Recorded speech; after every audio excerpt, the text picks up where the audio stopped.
አሁን በህይወት ውስጥ አንድ ሰው አለ። ምናልባት የሥራ ባልደረባ፣ ምናልባት የቤተሰብህ አባል ወይም ደግሞ ከዚህ በፊት የምታምነው የነበረ ሰው ሊሆን ይችላል። ከዚህ ሰው ጋር ባሳለፍክ ቁጥር ጉልበትህ እንደተሟጠጠ ዝቅ እንዳልክና ከነበርክበት ጊዜ በባሰ ሁኔታ በራስህ ላይ መጥፎ ስሜት ተሰምቶህ ትለያቸዋለህ። በቃላት ልታብራራው አትችልም፣ ግን ይሰማሃል። በልብህ ውስጥ ጠልቆ ይሰማሃል። ስለ መርዛማ ሰዎች ማንም የማይነግርህ ምስጢር ይሄ ነው። በእነርሱ ላይ የሚደርስብህ ትልቁ ጉዳት እነሱ የሚነግሩህ ወይም የሚሉ ነገር አይደለም። ይልቁንም እነሱ ንግግራቸውን ከጨረሱና ከሄዱ በኋላ አንተ ለራስህ መንገር የምትጀምረው ነገር ነው። እስኪ አንድ ሰው መጥፎ ድርጊት የፈጸመብህን የመጨረሻ ጊዜ አስበው። ንግግራቸው አብቅቷል። ምናልባት ሰዓታት ወይም ቀናት አልፈዋል። ነገር ግን አሁንም ያንን ሁኔታ በአእምሮህ እያመላለስከው ነው። እኩለ ሌሊት ላይ እንቅልፍ አጥተህ መመለስ የነበረብህን ትክክለኛ መልስ በአእምሮህ እያዘጋጀ ነው። ክርክሩን መልሰህ እየተለማመድክ ነው። ያ የሆድ መረበሽና ንዴት እንደ አዲስ እየተሰማ ነው። እነሱ ሁኔታውን ረስተው ሕይወታቸውን ቀጥለዋል። አንተ ግን እዚያው ተቀርቅረሃል። እንደዚህ አይነት ሰዎች የሚጠቀሙበት ትክክለኛው የጦር መሳሪያ የሚሆኑ። የሚያሳዝነው ደግሞ አብዛኛዎቻችን ይህንን መሳሪያ በገዛ ፈቃዳችን በእጃቸው ላይ ማስቀመጣችን ነው። በአእምሮህ ላይ ሙሉ ሥልጣንና ቁጥጥር አለህ። ነገር ግን ከውጭ በሚከሰቱ ነገሮች ላይ ቁጥጥር የለህም። ይህንን እውነት ስትገነዘብ ትክክለኛው የጦር ሜዳ የት እንደሆነ ትረዳለህ። ጦርነቱ ያለው ውጭ አይደለም፣ እዚህ ውስጥ አእምሮህ ውስጥ ነው። ስቶይኮች መጀመሪያ የሚያስተምሩህ ነገር የቁጥጥር ክፍፍል ዳይኮቶሚ ኦፍ ኮንትሮል የሚባል ጽንሰ ሐሳብ ነው። ስሙን ስትሰማው የትምህርት ቤት ቃላት ሊመስል ይችላል።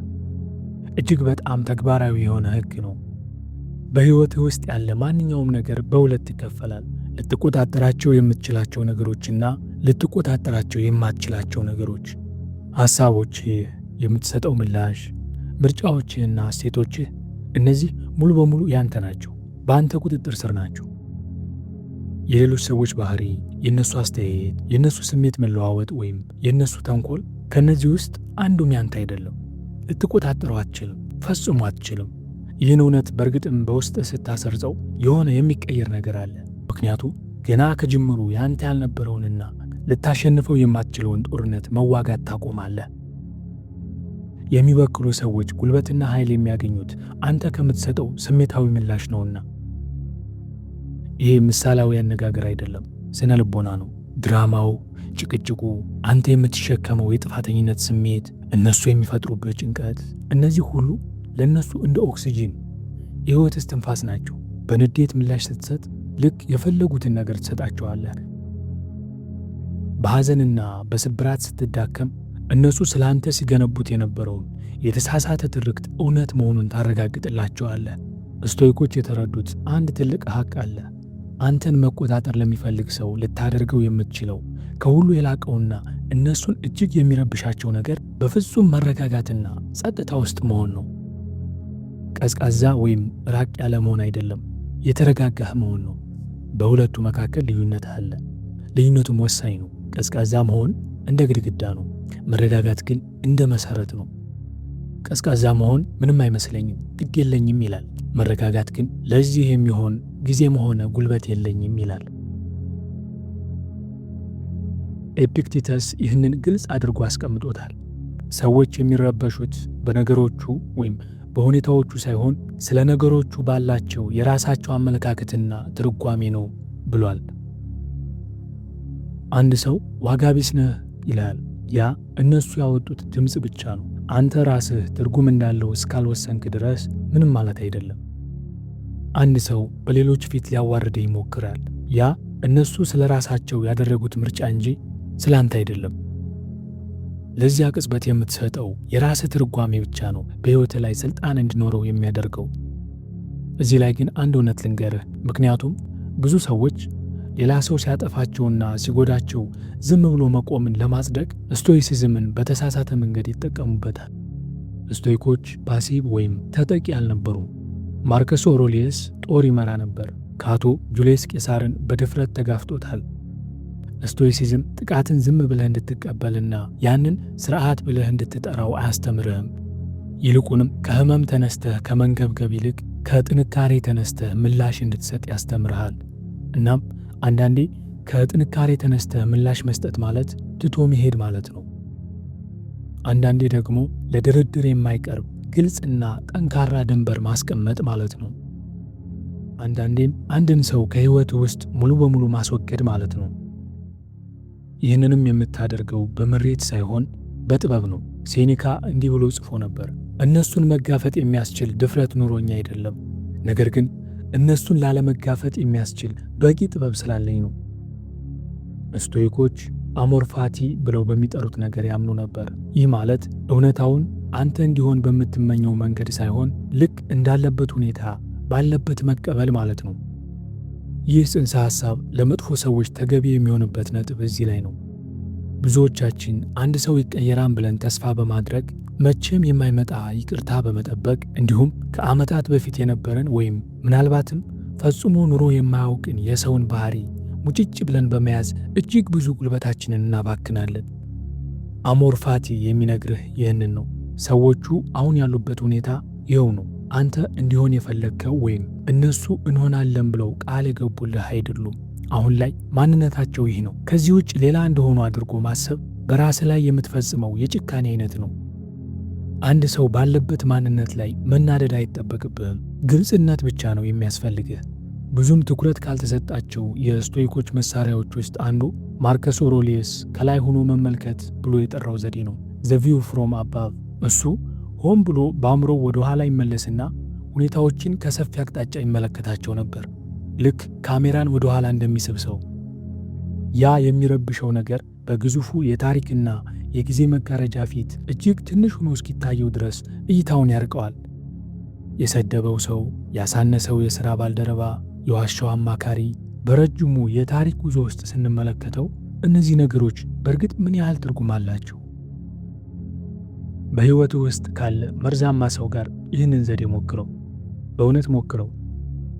ከ10 ዓመታት በኋላ ያለውን ጊዜ አስብ። እነዚህን ነገሮች ሁሉ አልፎ ወደፊት የተጓዘውን የወደፊቱን የራስህን ማንነት በዓይነ ሕሊና ተመልከት። የዚህ ሰው ስለ አንተ ያለው አስተያየት፣ ባህሪው፣ አንተን ለማሳነስ የሚያደርገው ጥረት፣ ከእነዚህ ውስጥ የትኛውም ቢሆን በሕይወትህ ላይ እውነተኛ ትርጉም ይፈጥርብሃል እንዴ? ወይስ አሁን ላይ ለሁኔታው በጣም ቅርብ ሆነህ ስለ ቆምክ ብቻ የተሰማ ስሜት ነው? አብዛኛው ሰው ፈጽሞ የማይማረው ነገር ግን ጥበበኞች ጠንቅቀው ያውቁት የነበረው እውነት ይህ ነው። መርዛማ ሰዎች ኃያላን ወይም ጠንካራ አይደሉም። ጠንካራ መስለው የሚታዩት እኛ ትኩረታችንን፣ ንዴታችንን፣ ጭንቀታችንን እንዲሁም ማታ ማታ ንግግራቸውን በአእምሮአችን ላይ እያመላለስን ቦታ ስለምንሰጣቸው ብቻ ነው። ይህ ሁሉ የእኛ ጉልበት ነው። እኛ ግን ልክ እንደሚገባቸው አድርገን በእነሱ ላይ እያባከን ነው። እዚህ ጋር እንደ ዕቃ የሰው ልጅ ንብረት የነበረው ምንም አይነት ሕጋዊ መብትም ሆነ ነፃነት ያልነበረው በባርነት የኖረው ኤፒክቴተስ ጌቶቹን ተመልክቶ እንዲህ አላቸው፣ አካሌን ልትወስዱ ትችላላችሁ፣ አእምሮዬን ግን ፈጽሞ ልታገኙት አትችሉም። ይህ ከሁሉ የላቀው የስቶይኮች ጥበብ ነው። ይህ ማለት ከፊትህ ካለው ሰው ጋር ላለመዋጋት መወሰን እንዲሁም በአእምሮህ ውስጥ ያለአንዳች ክልከላ ሰፍረው እንዲቀመጡ ላለመፍቀድ መቁረጥ ነው። ታዲያ ይህ በተግባር ሲታይ ምን ይመስላል? አንድ ለተሰነዘረብህ መጥፎ አስተያየት ወይም ትችት መልስ ለመስጠት ሳትሯሯጥ ዝም ብለህ ማሳለፍ። ስለ አንተ የራሳቸውን መጥፎ ድምዳሜ አስቀድመው ለያዙ ሰዎች ራስህን ለማስረዳት አለመሞከር። ለሚደረግብህ የብልጠት ማጭበርበር ረጅም ማብራሪያ ከመስጠት ይልቅ በተረጋጋ መንፈስ አይሆንም የሚል አጭር ምላሽ መስጠት። እንዲሁም ውስጣዊ ሰላምህን በሕይወትህ እንዳለ እጅግ ውድ ሀብት አድርገህ መጠበቅ ማለት ነው። ምክንያቱም ሰላምህ በእርግጥም ውድ ሀብትህ ነውና። ስቶይኮች ሞመንቶ ሞሪ በሚባል መርህ ያምኑ ነበር። ትርጉሙም ጊዜህ የተገደበ ሟች መሆንህን አስታውስ ማለት ነው። ይህ አባባል ምናልባት ጠንካራ ወይም አስፈሪ ሊመስል ይችላል፣ ነገር ግን የሚጠቅምህ እዚህ ላይ ነው። ይህ እውነት የመርዛማ ሰዎችን አላስፈላጊ ድራማ ምን ያህል ትንሽና ኢምንት እንደሆነ አጉልተህ እንድታይ ያደርግሃል። በሌላ ሰው መጥፎ ባህሪ ተመርዘህና ተበሳጭተህ የምታጠፋው እያንዳንዱ ሰዓት ዳግመኛ ልትመልሰው የማትችለው ሰዓትህ ነው። ሕይወትህ የልምምድ ጊዜ አይደለችም። አሁን በአእምሮ ውስጥ ሰፊ ቦታ ይዞ የሚገኘው ይህ መርዛማ ሰው በመጨረሻው የሕይወትህ ሰዓት በሞት አፋፍ ላይ በምታስበው ሐሳብ ውስጥ አይኖርም። ያኔ የምታስበው በእርግጥም ትርጉም ያለው ሕይወት ኖሬያለሁ ሆይ የሚለውን ጉዳይ ብቻ ነው። መርዛማ ሰዎችን የምንይዝበት የስቶይኮች መንገድ ብቀላን ወይም ድል ማድረግን የተመለከተ አይደለም። ይልቁንም እንዳታንስና እንዳትዋረድ ክብርህን ላለማጣት መምረጥ ነው።